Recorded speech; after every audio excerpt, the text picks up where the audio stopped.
الحمد لله رب العالمين وصلاة وسلاما على المبعوث رحمة للعالمين سيدنا ونبينا محمد وعلى آله وأصحابه الغر الميامين وعلى كل من نهج منهجه واستنى بسنته واهتدى بهديه إلى يوم الدين. وأشهد أن لا إله إلا الله وحده لا شريك له وأشهد أن سيدنا ونبينا محمدا عبد الله ورسوله خاتم الأنبياء والمرسلين بلغ الرسالة وأدى الأمانة ونصح الأمة وكشف الأمة وجاهد في الله حق جهاده حتى أتاه اليقين فجزاه الله عنا خير ما جزى نبيا عن قومه ورسولا عن أمته تركنا على المحجة البيضاء ليلها كنهارها لا يزيغ عنها إلا هالك فاللهم صل وسلم وبارك على هذا النبي الكريم وآله وصحبه. أما بعد فيا إخوة الإيمان أحييكم بتحية الإسلام قائلا السلام عليكم ورحمة الله وبركاته. Chers frères en islam, nous commençons par le nom d'Allah, le climat et le très déséquilibré. Louange à Allah, le Seigneur des mondes. Nous le louons à tout moment et à tout temps et dans toutes les situations. Et nous lui demandons son assistance, qu'il nous assiste, qu'il nous pardonne le péché, qu'il nous donne une bonne fin, qu'il fasse de nous des musulmans sincères et puis qu'il nous donne la connaissance de notre religion. Par le prophète Mohammed sallallahu alayhi wa sallam dit et toute personne qu'Allah lui fait de grâce, il lui donne la connaissance de la religion. Et la connaissance de la religion ne vient pas automatiquement comme ça, c'est l'être lui-même qui fait le premier pas vers la connaissance. En s'intéressant à la religion, en écoutant les prêches, en lisant les écrits et en interrogeant les savants. C'est pourquoi il est très important pour les musulmans de ne pas faire quelque chose sans demander l'avis de l'islam. Régner l'islam au hasard. Il n'y a même pas le mot hasard à l'islam. Nous allons arriver à ce sujet-là aujourd'hui. Donc, que Dieu nous donne la connaissance de notre religion. Et si nous avions la connaissance de cette religion, nous allons faire du bien aux gens et à l'humanité. Les gens viendront vers cette lumière. Mais il faut que nous-mêmes nous sachions propager cette mission que le prophète nous a confiée. Allah nous a confié et le prophète aussi nous a confié cette mission. Quelle est cette mission? Appeler les gens vers Allah, vers le chemin d'Allah. Les autres nations n'ont pas eu cette mission. Les autres nations qui ont précédé la nation du prophète Mohammed, je ne dirais pas la nation islamique parce que toutes les nations, les prophètes sont des nations islamiques. Ils sont tous des musulmans. Aucun prophète n'est venu sur cette terre avec une autre religion. Tous les prophètes et messagers sont venus prêcher l'islam. L'islam, la soumission totale et inconditionnelle à une seule divinité. Voilà, tous les prophètes sont des musulmans. C'est pourquoi dans la religion, quand tu lis un prophète, tu n'es plus musulman. Nous croyons en tous les prophètes et nous croyons à tous les livres révélés à ces prophètes. Mais la vraie version révélée, pas la version falsifiée et trompeuse. Parce que le seul livre qui a eu la protection divine après sa révélation, c'est le Coran. Tous les autres livres ont été confiés aux adeptes des prophètes. Protéger le livre, ils n'ont pas pu. L'être aimé est toujours tiré vers son intérêt. Les savants n'ont pas pris. Et ces livres-là n'ont pas pris. Ils ont caché pour leurs propres intérêts. Ils ont même ajouté des choses pour leurs propres intérêts. Le Coran l'a fini dans ce Bakara. Le temps ne nous permet pas de rentrer trop dans cette profondeur. Donc, d'autres livres qui ont été révélés avant le prophète ont été tués par les êtres humains pour leurs propres intérêts. Alors, Allah n'a pas confié ce livre, le dernier livre, aux êtres humains pour sa protection. Lui-même, il s'est en chargé de la protection de ce livre qui est le Coran. On ne peut pas introduire une seule lettre dans le Coran qui n'est pas dedans. Ce n'est pas possible. Même en lisant, même ceux qui ont mémorisé le Coran, quand ils lisent, s'ils se trompent, il y a quelqu'un, il n'y a pas quelqu'un, ils savent qu'ils se sont trompés. Ça ne marche pas. Ça ne marche pas. Si tu te trompes, ça ne marche pas. Le Coran, la protection de ce livre n'a pas été donnée à nous. Allah même sait en charger de sa protection parce qu'il dit c'est nous qui avons révélé le Coran et c'est nous qui s'en chargerons de sa protection. Et le seul livre protégé. Si on prend tout le Coran dans le monde aujourd'hui et qu'on brûle tout le Coran, pour reproduire le Coran, les musulmans ne feront même pas 24 heures, ils vont reproduire le Coran. Pourquoi? Parce que c'est mémorisé dans les cœurs. Ils ont même compté ceux qui ont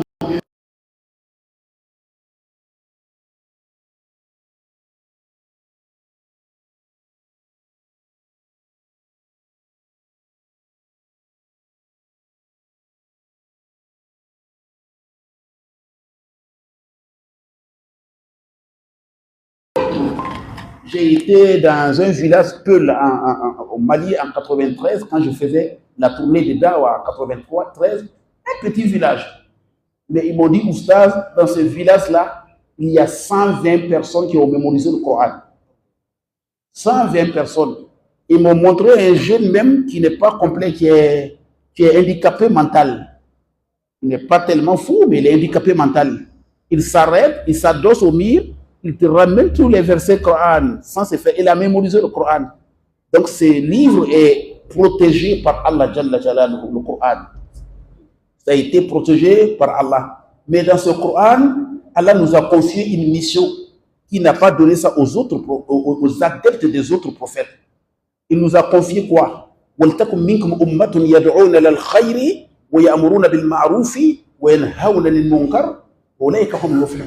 Qu'il y ait parmi vous des gens qui vont appeler à la religion, qui vont appeler aux bonnes choses, qui ordonnent le bien et qui condamnent le blâmable. Nous sommes chacun représentant du prophète Mohammed dans la mesure de sa connaissance et dans la mesure de sa possibilité. C'est pourquoi partout où tu te trouves, dis-toi, je suis l'ambassadeur du prophète Mohammed sallallahu alayhi wa sallam. Et je dois bien représenter le prophète parce que je suis son ambassadeur. C'est pourquoi il y a des erreurs quand ils commettent seulement dans le dunya partout. Si devant les gens, s'ils savent que tu es musulman, ils te diront ça. Et toi musulman, toi tu es musulman et musulman. Même si la personne n'est pas musulmane, tu dis, mais toi tu es musulman. Tu ne peux pas faire, tu es un musulman. Les gens vous regardent. Dans une ville lointaine de l'Angola, une ville diamantifère qu'on appelle Saouri, moi j'étais là-bas pour le prêche. J'étais assis dans la boutique. Il y a un client qui est venu acheter dans la boutique, mais par erreur, le boutiquier a ajouté sur la monnaie le reste.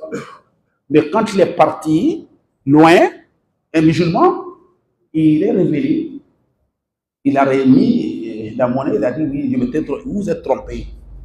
Il a dit, le monsieur, l'homme il a amené l'argent, le client a amené l'argent au boutiquier. C'est un monsieur qui a acheté, mais le boutiquier a oublié, il a mis un peu sur l'argent, non, il a coupé. La monnaie n'est pas complète. Quand il est arrivé loin, il est revenu. Il a dit, la monnaie n'est pas complète. Le boutiquier a dit, j'ai fait erreur. Il a dit, oui, je sais, et on savait que les musulmans ne volent pas. Je sais bien que les musulmans ne volent pas. Je me suis dit que tu t'es trompé. Il a dit ça en portugais. Hein? Quand tu fais quelque chose en anglais qui ne va pas, il dit, vous êtes musulman também. Toi aussi, musulman, tu fais ça. Ils savent que le musulman, beaucoup de choses ne doit pas faire. Donc nous sommes chacun un ambassadeur. Nous devons parler de la religion. Et cela nous demande la connaissance et ça nous demande un effort. Nous sommes appelés à la religion. Les autres adeptes des prophètes n'ont pas chargé de ça. Pourquoi? Parce que Allah sait que le prophète est le dernier des prophètes et que le monde continuera après lui et qu'il ne va pas prendre beaucoup de temps au milieu des êtres humains. 63 ans, il est parti. Il n'a pas vécu longtemps comme les autres. Moussa a eu 120 ans, l'autre, Youssouf a eu 40 ans, Yacoub a eu 140 ans, Ibrahim a eu 75 ans, Loud a eu 75 ans, mais lui n'a pas eu beaucoup. 63 ans, il est parti. Bon, la communauté, le monde va continuer. Donc, il a confié la mission du prophète à vous, de continuer cette mission. Mais les autres, non. Il leur a dit, on leur a demandé d'adorer Allah en toute sincérité, avec l'unicité d'Allah et la soumission. Mais ils n'ont pas reçu la mission d'appeler, parce que Allah savait qu'il y aura les derniers des prophètes qui vont achever les missions des autres prophètes. Mais nous sommes chargés d'appeler les uns et aux autres à l'islam, de par la parole et de par notre comportement. Les gens nous lisent, nous regardent. Les gens lisent l'islam à travers nous. C'est pour cela, à chaque fois, quand tu as envie d'entreprendre quelque chose, et tu veux faire quelque chose, dis-toi que non, attention, tu risques de créer des problèmes pour toi. Parce que si, de par ton comportement, quelqu'un a fui la religion, tu es responsable devant Allah Jalla Jalaluhu. Tu es responsable devant Allah Jalla Jalaluhu. Si vous partez dans Surat Al-Nahl, vous allez trouver ça. Allah dit que non, quand tu fais quelque chose qui fait que les gens se refusent vraiment de venir à l'islam, tu seras responsable et tu seras châtié. Ah oui? Il ne faut pas faire quelque chose qui va chasser les gens de la religion. Les gens nous regardent à travers nos manières de faire, à travers notre vie. Le cas s'est produit aussi en Angleterre, quand le receveur, ceux qui donnent le billet de bus, a ajouté quelque chose sur la monnaie d'un client.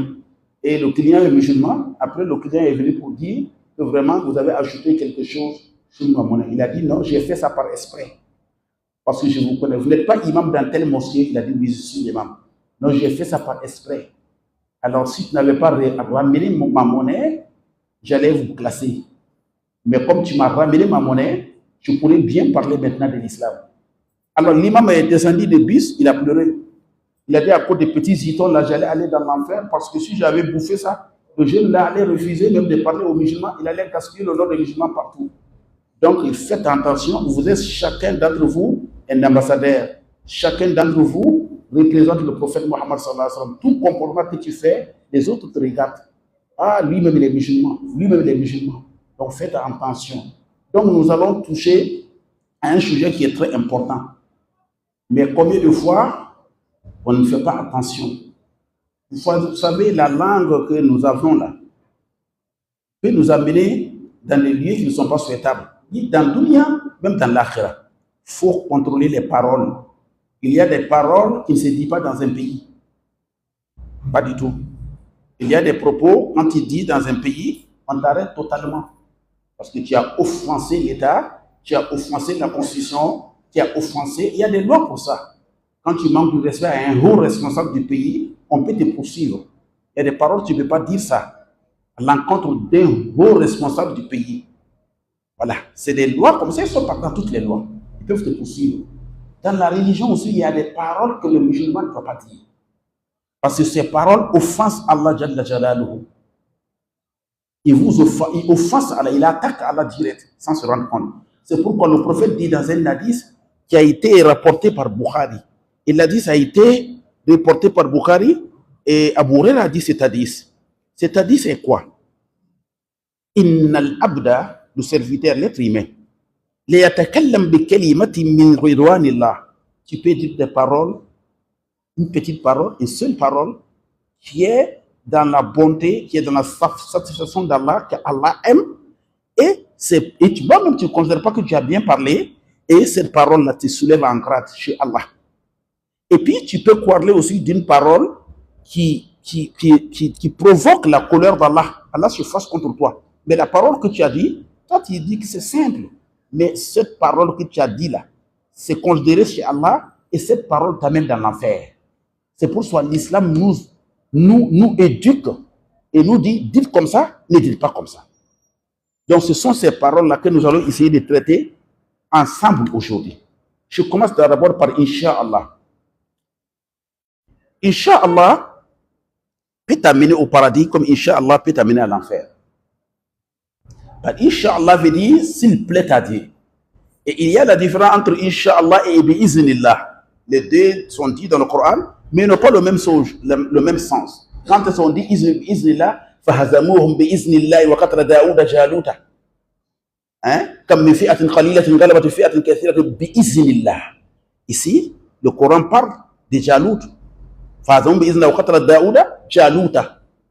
Le combat entre Daoud et les gens de Jalout, que Dieu les a aidés, a fait que les gens de Jalout, les kuffars, ont eu une défaite bi'iznillah, par sa permission. Et il dit dans un autre chapitre, dans le Baqarah, comme combien de petits groupes qui ont vaincu beaucoup de groupes bi'iznillah, avec la permission d'Allah. Avec la permission d'Allah. Iznillah, c'est la permission. Inch'Allah, c'est la volonté. Il y a la différence. S'il plaît à Dieu, et avec la permission d'Allah, c'est pas la même chose. Iznillah, Allah utilise Iznillah dans des choses que l'être humain ne peut pas faire. C'est lui-même qui fait. Un petit groupe a vaincu un grand groupe. Mais ce n'est pas le petit groupe qui a fait. C'est Allah qui a fait. Donc, il utilise ici, Iznillah, avec la permission d'Allah. Mais, Inch'Allah, c'est avec la volonté d'Allah, lorsque l'affaire même est dans ta main, toi-même. Demain, tu dis, assis par exemple, demain, Inch'Allah, je vais te donner 100 000 francs. Ces 100 000 francs-là sont dans ta possibilité. Donc, on utilise Inch'Allah. Bon, je ne peux pas dire assis, demain, je vais te nommer maire de Libreville. Il n'est pas dans ma possibilité. Non. Ce n'est pas dans ma possibilité. Donc, je n'utilise pas ça et dire Inch'Allah. Non. S'il plaît à dire, ce n'est pas de ma possibilité. Parce que pour être maire, il faut faire les campagnes, il faut faire quoi, il faut avoir des papiers pour faire les élections pour que tu deviennes maire. Moi, je n'ai pas la possibilité de te faire maire. Donc, si c'est la permission d'Allah qui est utilisée, je pourrais dire, Bi'iznillah, tu seras un jour un maire. Avec la permission d'Allah, un jour, tu seras un maire. Mais, Inch'Allah, ça se dit, quand tu as la possibilité de faire quelque chose, il faut toujours attacher ça avec la volonté d'Allah. Inch'Allah, si je te donnerai 100 000 francs demain, je dis Inch'Allah. Donc, tout musulman qui a envie de faire quelque chose, il faut dire Inch'Allah. C'est ce que le Coran dit.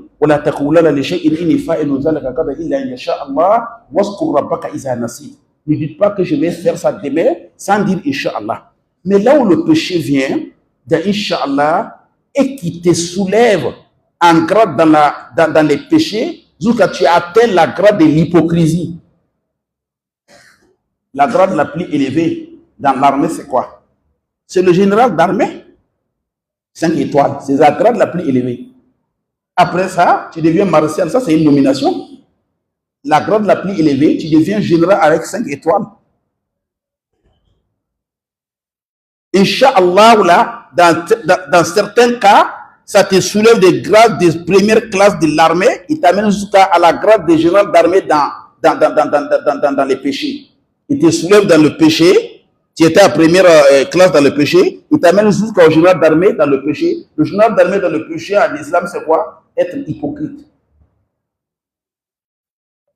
L'hypocrite est dans le dernier bas-fond de l'enfer.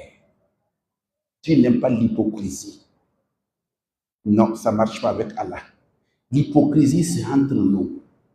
Et nous, dans nos langues, on a traduit l'arabe, mais ça n'a pas correspondu à la chose, au sens de l'arabe. Parce que le mot monafiq là, c'est langue arabe. Nous, dans nos langues, c'est pas en Sarakoulé, en Pel, en Mossi, en chez nous, quand il dit à quelqu'un qui est monafique, c'est celui-là qui prend la parole de Boukoum, il s'en va dire Abdallah, Adjalo. C'est ça qu'on dit, monafique chez nous. C'est pas comme ça. C'est pas dans toutes les langues africaines, c'est comme ça. Non, lui n'est pas monafique. Non. Ça, prendre la parole de Boukoum aller dire à Diallo, c'est pas monafique. Bien, parole de Diallo et venir dire à Diawara, ça, c'est pas monafique. Non, ça, c'est pas monafique. Ça, c'est namima. Parce que le mot monafique n'est pas ça. Le mot monafique est très dangereux. Hein? Aucune des créatures d'Allah ne peut faire monafique si ce n'est pas l'être humain et le djinn. Monafique, ça veut dire quoi? Dire quelque chose dans la bouche et garder le contraire dans le cœur. Les animaux ne savent pas faire ça. Si un bœuf, il veut faire guerre avec toi, il commence par gratter la terre avec ses pattes. Tu sais que le langage est maintenant, c'est le langage de la guerre. Le chien, c'est plus rapide. Même la poule, là, si il veut faire la guerre contre toi, il commence à soulever ses plumes. Tu sais que la poule, là, est en position de guerre. Ce qu'ils ont, ils te montrent. Mais l'être humain, il peut te montrer le contraire de ce qu'il a dans son cœur. Il te voit venir, Allah dit, ça fait longtemps, tu ne nous appelles même pas, vraiment, tu nous as manqué. Or, dans son cœur, il souhaite même ta mort. Tu as un conflit avec ta femme, il vient bien parler pour vous réconcilier, mais quand tu donnes le dos, s'il trouve la femme dehors, il va lui dire d'autres paroles. Ah, ton mari même est compliqué, nous on le parle, mais il ne comprend pas. C'est l'être humain qui peut faire ça. C'est ça là que le monafique. Montrer quelque chose à quelqu'un et tu gardes le contraire. D'autres ont voulu faire ça avec Allah. Montrer l'islam. Mais le cœur est kafir. Allah dit, ces gens-là, ils m'ont provoqué. Ils veulent me considérer comme un être humain qui ne connaît pas les choses cassées. Alors je vais les mettre au bas fond de l'enfer. C'est pourquoi on les appelle al-munafiqin. Montrer quelque chose et garder le contraire. Le prophète dit, le Coran dit, ils sont au bas fond de l'enfer. Que Dieu nous en préserve, que nous ne soyons pas des munafiqin.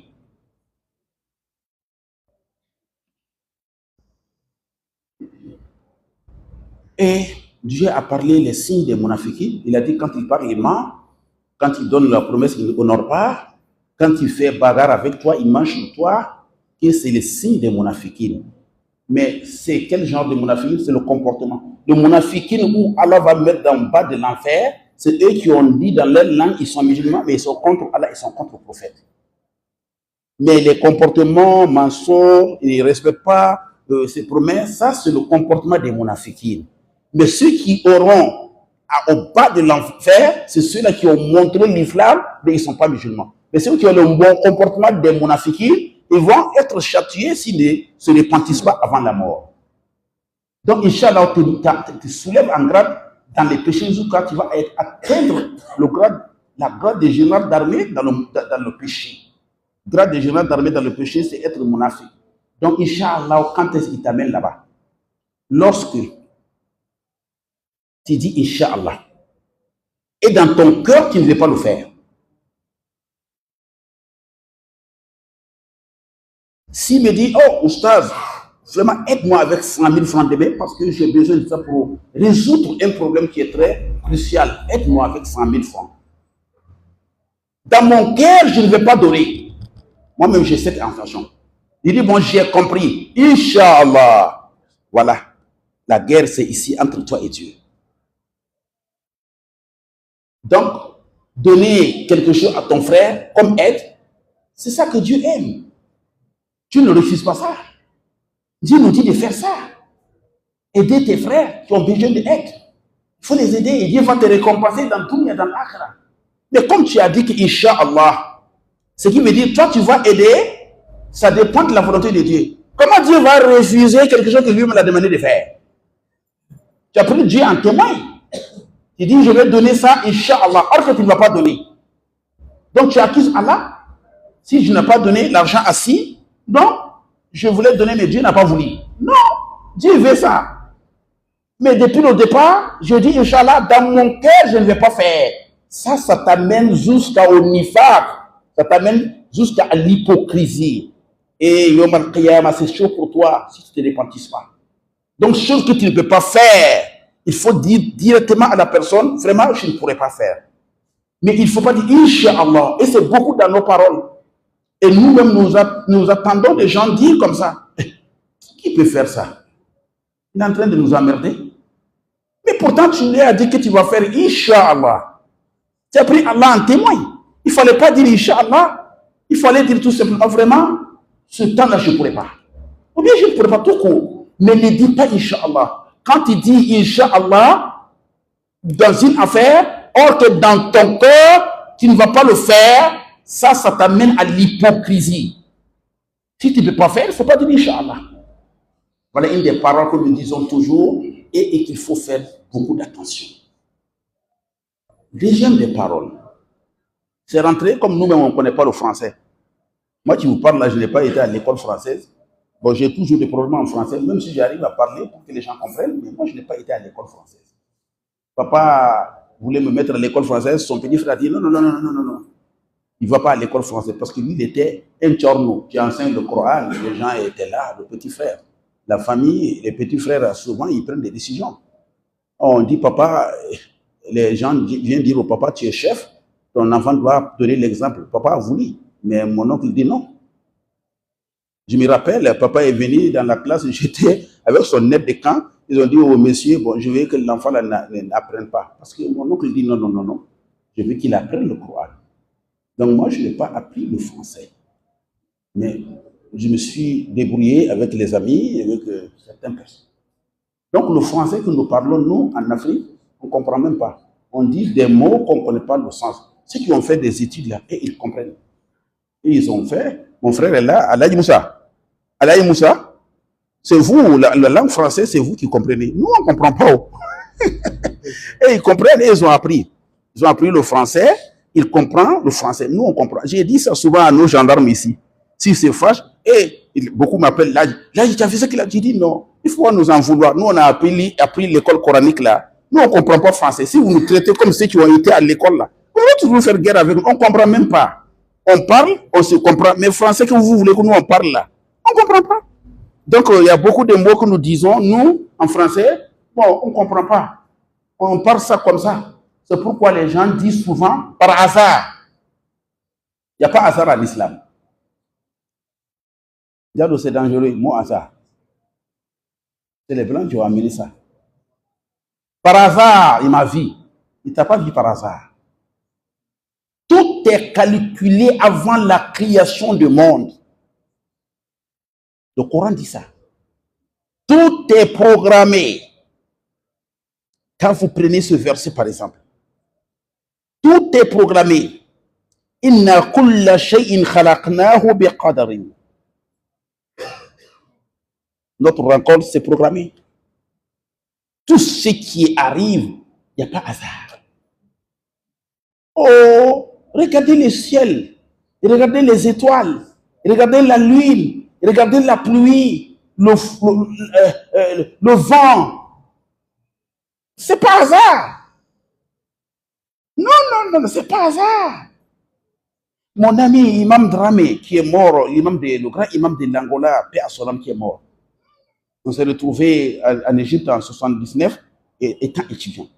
Mais lui, il a viré vers la Syrie. Il m'a dit un jour que son professeur de l'université l'a dit, et Dramé, qu'est-ce qu'il prouve qu'Allah est un, il n'est pas deux? Il faut me donner des versets, pas des versets, donne-moi quelque chose qui montre que l'idée, la raison humaine accepte qu'Allah est un, il n'est pas deux. Que lui, il a cherché, il n'a pas pu. Le lendemain, le professeur a dit, Dramé, tu n'as pas trouvé ce qui montre qu'Allah est un, il n'est pas deux. Dramé a dit que Oustaz, vraiment, je n'ai pas trouvé.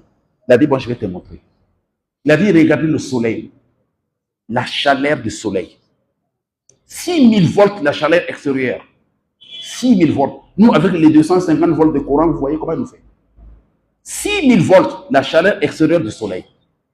Et le soleil, avec la terre, un avion qui doit aller au soleil, s'il pouvait aller, il a 17 ans, 6 mois pour atteindre le soleil. C'est impossible, il ne pourra pas aller. Et regardez, la lumière du soleil arrive sur la terre en 8 minutes 6 secondes. Il dit, regardez la chaleur.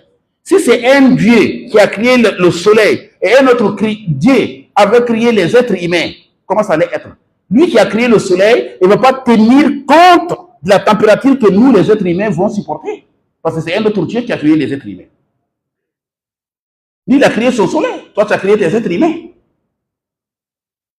Je ne suis pas obligé de réduire la température de mon soleil pour faire plaisir à tes créatures, à toi. Ça allait être comment? Que nous allons tous mourir. Regardez la mer. Si c'est un autre Dieu qui a créé la mer, et c'est les êtres humains ont été créés par un autre Allah, regardez les péchés que les gens font au bord, à la plage. Tout ce que Dieu n'aime pas, les gens font. Nuit, quoi. Si c'est un autre Dieu qui avait créé les êtres humains, et un autre Dieu a créé la mer, il allait faire que la mer va avaler les êtres humains.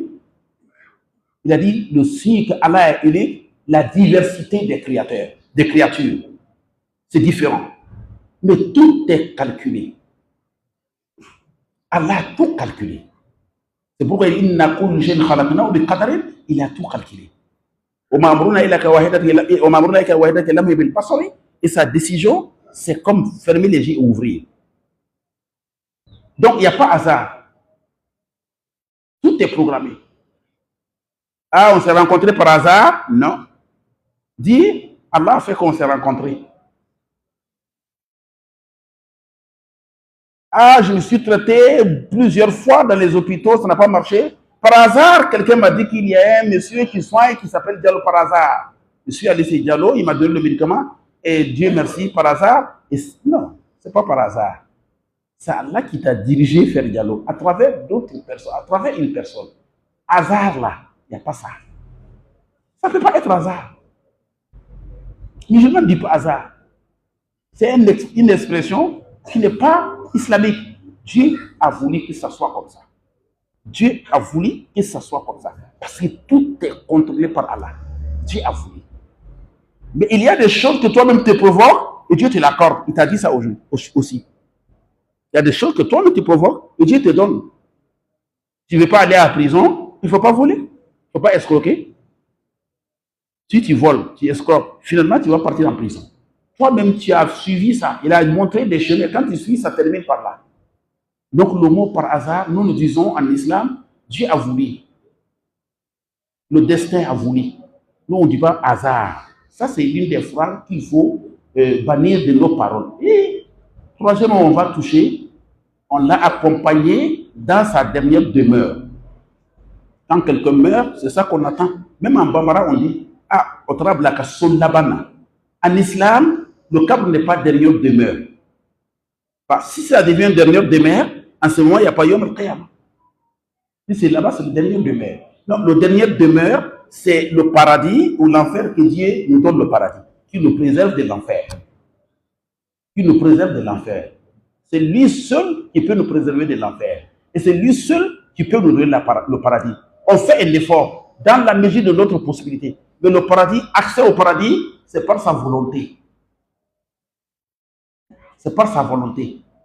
C'est pourquoi les savants nous interdisent dans la sunna de dire que lui, il est au paradis. Lui, il est dans l'enfer. Non. Non. Il est dans un bar, il boit.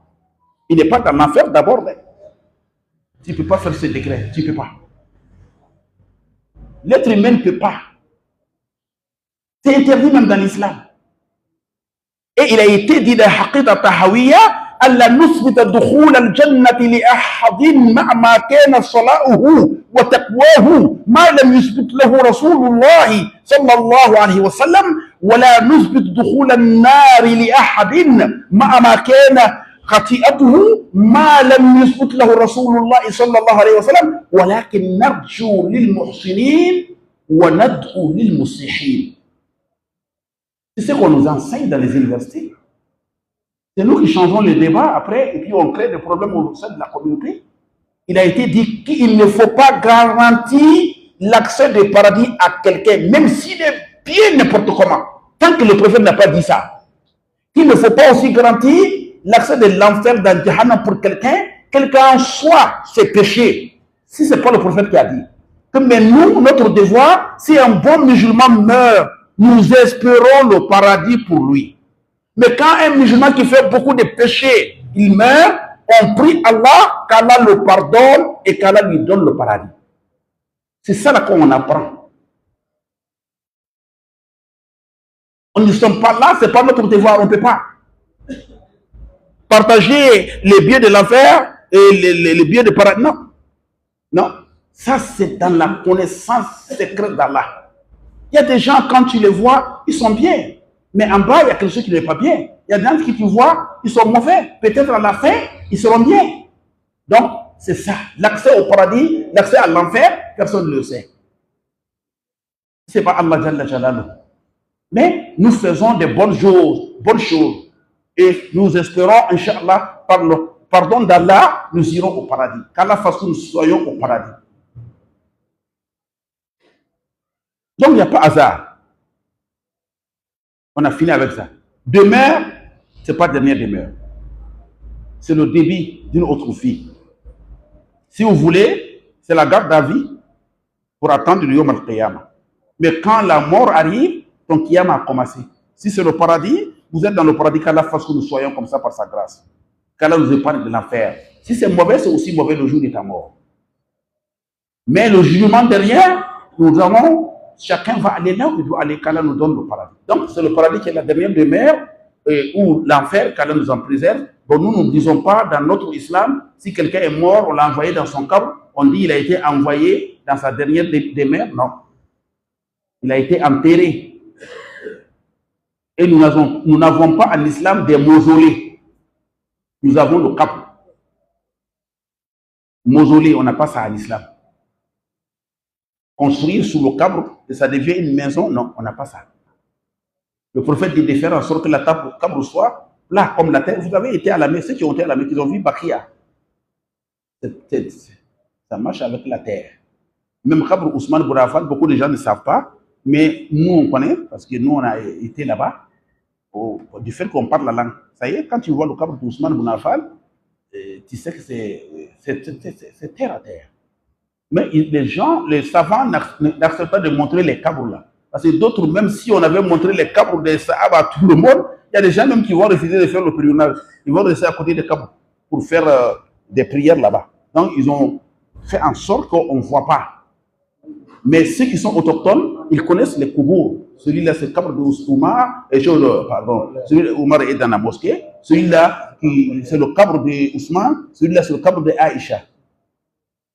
J'étais avec les en pèlerinage en 2018. Il y a un du Burkina qui était à côté de moi. Il a vu le cabre de Ousmane Bounafan. Il a dit, c'est cabre de qui? J'ai dit, je ne sais pas. Il a dit, mais ça là, c'est pas comme les autres. Après, je lui ai dit, c'est le cabre de Ousmane Bounafan. Mais le cabre doit être plat. Donc, le cabre n'est pas derrière maison, sous la vente. Allah nous donne le paradis. Ce n'est pas derrière maison. Ça, c'est des paroles qu'il faut enlever dans nos discussions, dans nos paroles. Nous partons maintenant à l'autre parole, et qui est même la clé de tous les balaos. Si je savais,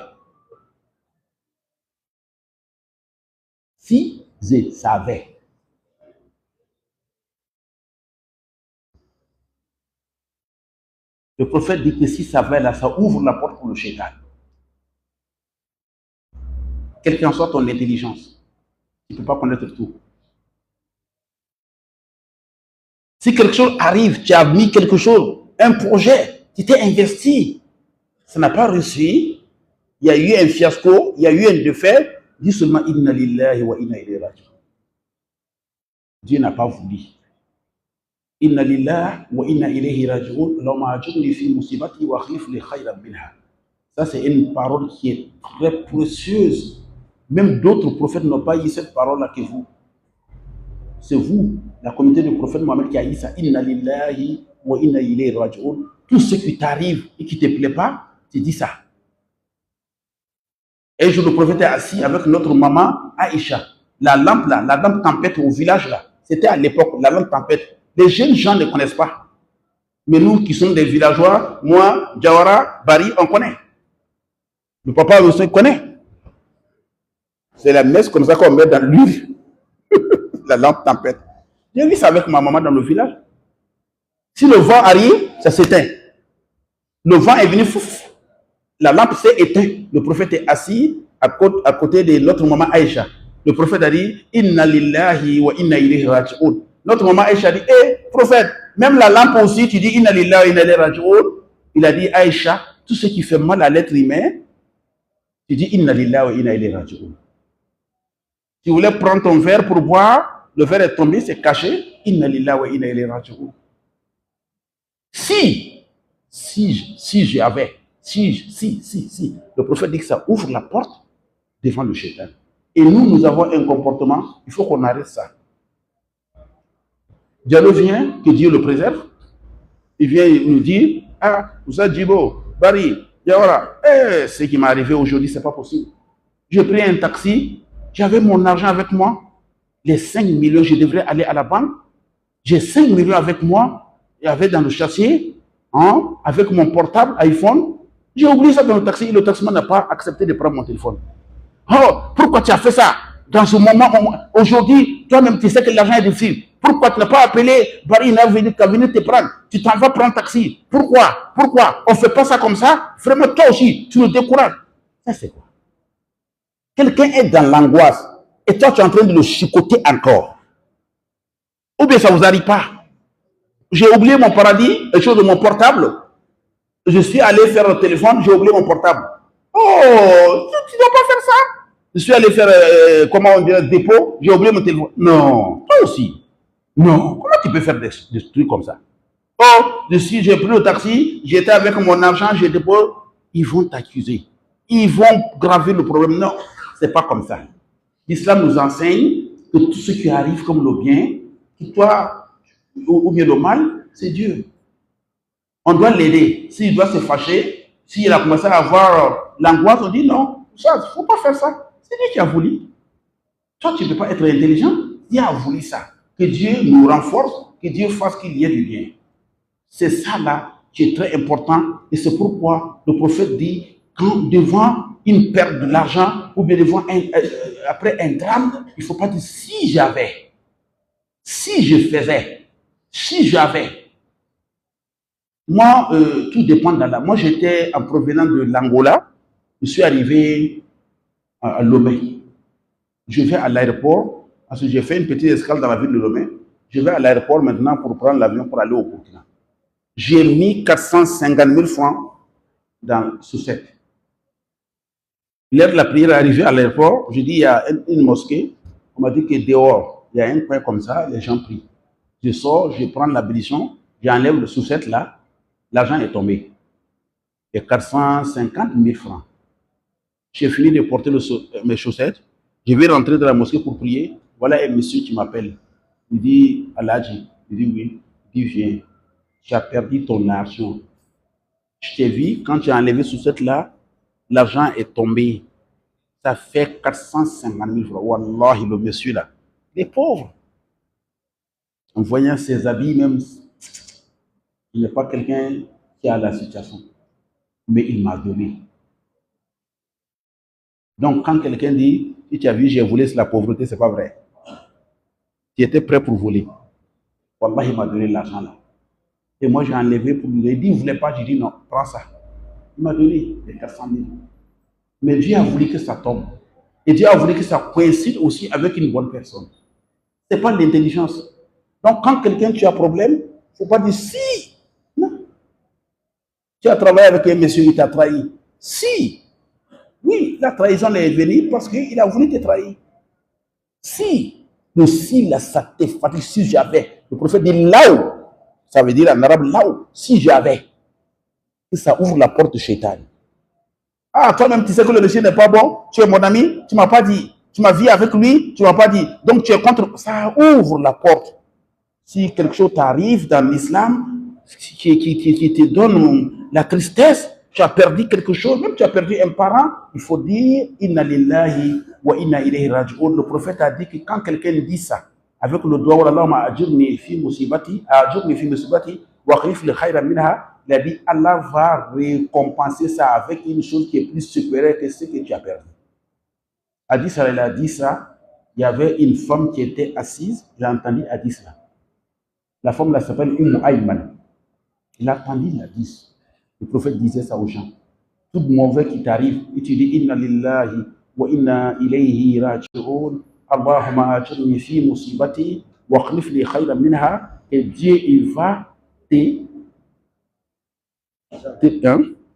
À la zana. Il faut faire.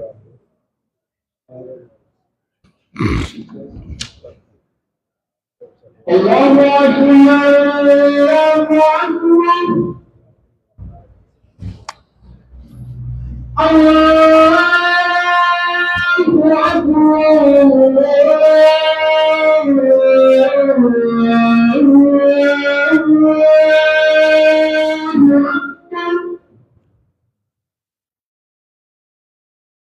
أشهد أن لا إله إلا الله.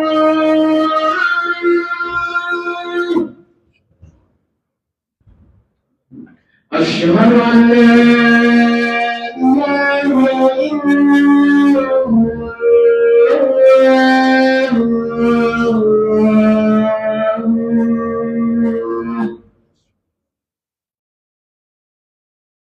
أشهد أن محمد رسول الله.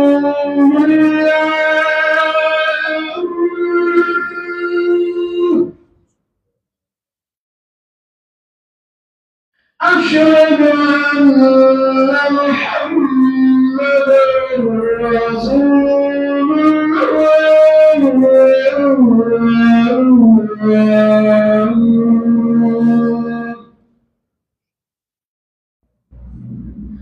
حي على الصلاة.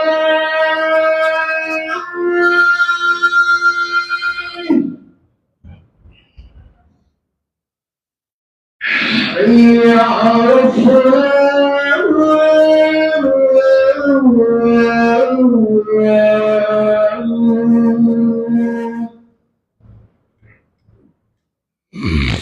حي على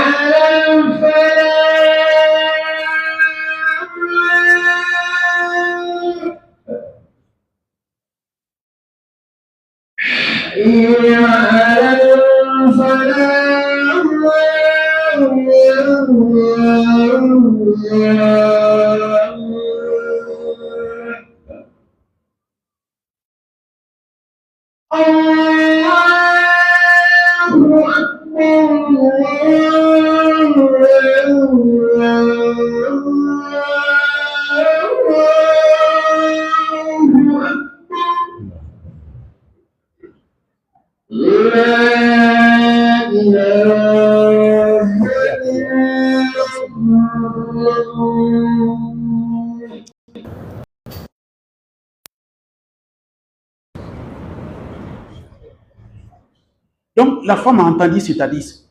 Le jour de la mort de son mari, le mari sait qu'il allait mourir, il disait Allahumma rzuq abi zawjin la yu'dhiha wa la tu'dhiha min ba'di. Qu'Allah donne un mari à ma femme après ma mort, le mari qui ne va pas la déranger et elle aussi ne va pas le déranger. Alors la femme dit, est-ce que je vais trouver un mari comme toi? Il a dit, mais c'est le dua que je fais. C'est cet amour-là qui doit rester entre nous, nos femmes. Mais il n'y a pas amour entre nous et nos femmes. Et les hommes disent, surtout nous, les Westaf, oh, les femmes ne sont pas bien. Non. Si nous regardons les défauts des femmes, nous avons 90%, les femmes là sont bien plus que nous. Qu'on se dise la vérité. Les femmes là, c'est nous qui avons tous les défauts. La femme refuse de t'obéir, la femme refuse de t'écouter, la femme a fait ceci, cela, c'est nous. Dites-moi pourquoi. La femme, toi tu as une fille, moi j'ai une fille. Son père l'a éduquée. Il a enseigné, comme tu as enseigné ta fille. D'ailleurs, mais les filles sont collées à leur papa que les garçons. Les filles, elles viennent ici avec leur papa ici. La fille, elle a été éduquée par son père. Quand elle est devenue une personne de 18 à 19 ans, toi tu viens d'ici, tu veux la femme, on te la donne. Tu penses que le père, s'il n'avait pas confiance en toi, il va te donner sa fille. Il t'a donné sa fille. C'est affaire de confiance. Et au nom d'Allah et au nom des prophètes, tu ne dois pas prendre cette fille-là qui t'a amené ici comme ton rival, comme ton ennemi. Et tu n'as aucune considération. C'est une machine à faire les enfants. Non, non. Tu dis, elle ne doit pas faire le commerce. C'est comme ça que tu dis. Tu ne vends pas. Parce que j'ai entendu Imam Djibo dire que la femme ne doit pas vendre. J'ai entendu Imam Bari que la femme ne doit pas vendre. Tu ne vends pas. Et cette femme, elle est à la maison. C'est la popote seulement que tu donnes. Elle n'a pas argent de poste. Elle n'a pas parent au pays. Elle n'a pas maman au pays. Elle n'a pas oncle au pays. Et elle te voit toi-même dans le téléphone. Tu dis à ta maman, vas-y, prends 50 000 là-bas. Tu dis à ton papa, j'ai envoyé 150 000 chez monsieur, il faut aller prendre. Tu dis à ton frère, mais elle est là. Ah oui, monsieur, toro kuchu. Ah, fara moro la ni manamanakai. Il était là-bas. Les femmes sont mauvaises, sont mauvaises. On va aller où? Les femmes là viennent m'expliquer les problèmes. Même d'autres sont obligés d'appeler leurs parents au pays pour qu'on leur envoie l'argent ici. Pour se traiter. Avec quel âge? Quand les Arabes parlent, ils ne vous connaissent pas. Un arabe, un grand professeur arabe est venu un jour à Biafra, il a fini de prêcher, je traduisais le prêche de l'imam, et l'imam Ouagé était vivant à la paix à son âme. Quand il a fini, je dis à l'arabe, ta prêche là est bon. C'est nous les arabisants qui comprennent, mais si les Africains ne comprennent pas, il dit pourquoi? Il dit parce que tu ne les connais pas. Non, on vous connaît.